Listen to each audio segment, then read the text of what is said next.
What's the difference between coaching and counselling? When you're facing challenges in life, you'll probably either talk to a friend or colleague or turn to Google and search terms like stress, anxiety, mental health, or career help. Following that search, you'll likely find yourself shifting through thousands of options from the personal development, mental health, wellness, and career support space. Among the most commonly mentioned are coaching and counselling, both widely recognized and accessible. While there are other therapeutic or holistic practices such as acupuncture, Reiki, and EFT, this post focuses on the key differences between coaching and counselling, the two most established routes people explore when looking for personal or professional growth. As an accredited coach, I've had many prospective clients ask me about the difference between counselling and coaching as they try to find the right path back to health, happiness, and their desired outcomes. In my practice, I carry out due diligence during the initial client calls and ask whether they've worked with a coach or counsellor before. I hope it's a question all coaches are asking. It's an important part of understanding whether the person you're speaking to is a right fit for coaching. It uncovers what they've tried before and what worked well and what didn't, and importantly, what they're hoping for but didn't get. It's a little glance into their world that can be very revealing. How do I know what therapy is best for me?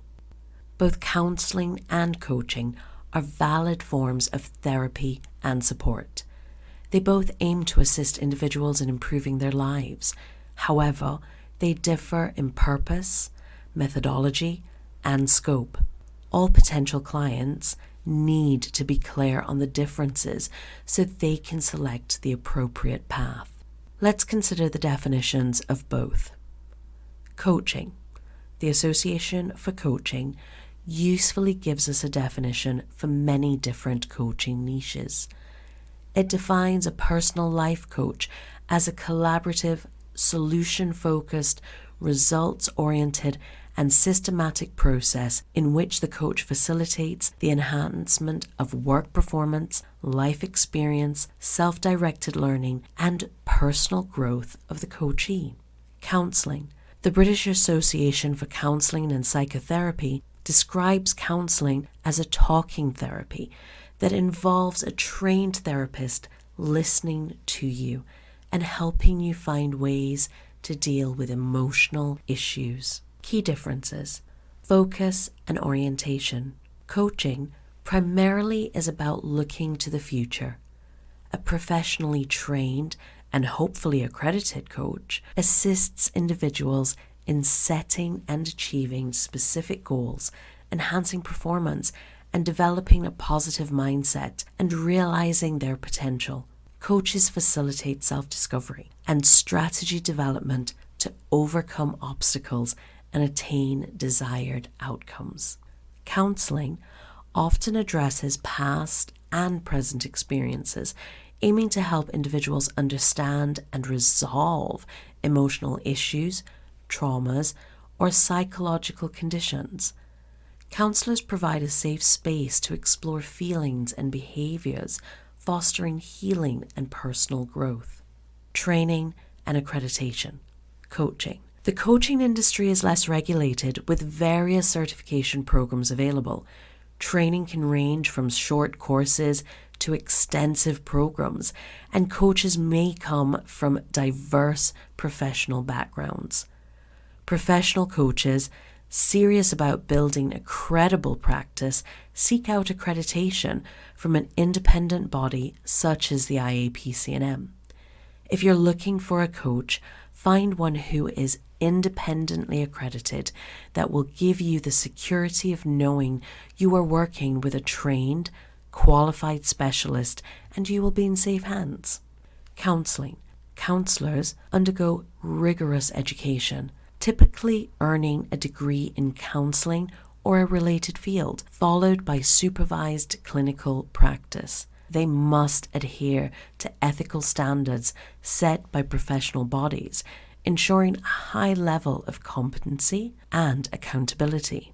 Approach and techniques. Coaching. Action-oriented, goal-driven. Coaching involves identifying strengths, setting objectives, creating actionable plans, and a positive mindset to break negative patterns of thinking and behavior. Coaches may employ tools like assessments and exercises to facilitate progress. Counselling utilizes therapeutic techniques tailored to individuals' needs, such as a cognitive behavioral therapy or psychodynamic approaches. The process is often exploratory, aiming to uncover underlying issues affecting mental health and well-being.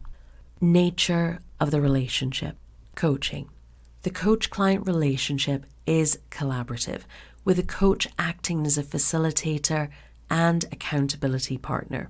It's a relationship of equals, with the coach focusing on empowering their clients to find their own solutions. Ethical boundaries and client safety are a key element of the relationship. Counselling. The counselor-client relationship may involve a more structured dynamic, with the counselor providing guidance and support to navigate complex emotional landscapes. Boundaries and ethical considerations are strictly maintained to ensure client safety. In contrast, coaching tends to be more forward-focused, looking at personal development and actionable strategies, rather than deep emotional exploration. How I see the difference between coaching versus counselling. I describe coaching to potential clients as being about taking action, whereas counselling, and I have had counselling myself, is focused on coping and understanding emotions. Insight is more of an intellectual process which leads to understanding and facilitates healing, but doesn't always lead to changed behaviour or changes life. As a coach, we help our clients change their behaviour and consequently their life. Coaching helps them to move on. I've had a number of clients come to me post-counselling saying, and I quote, "I understand why I feel the way I do, and that has helped, but nothing much has changed in my life." Conclusion. Choosing between coaching and counselling depends on individual needs and circumstances. If you're seeking to achieve specific goals or enhance performance or navigate life's transitions, coaching may be appropriate.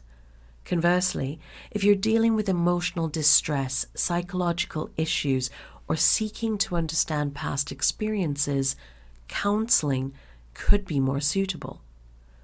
Recognizing the unique benefits of each can guide you towards the support that best aligns with your personal journey. If you're looking for the support of an accredited coach, mentor, or training provider, see the IAPC&M's directory of trained, experienced, and independently accredited practitioners. To help you find the right coach, mentor, or training provider, you can download our useful free e-guides here. All links can be found in the blog.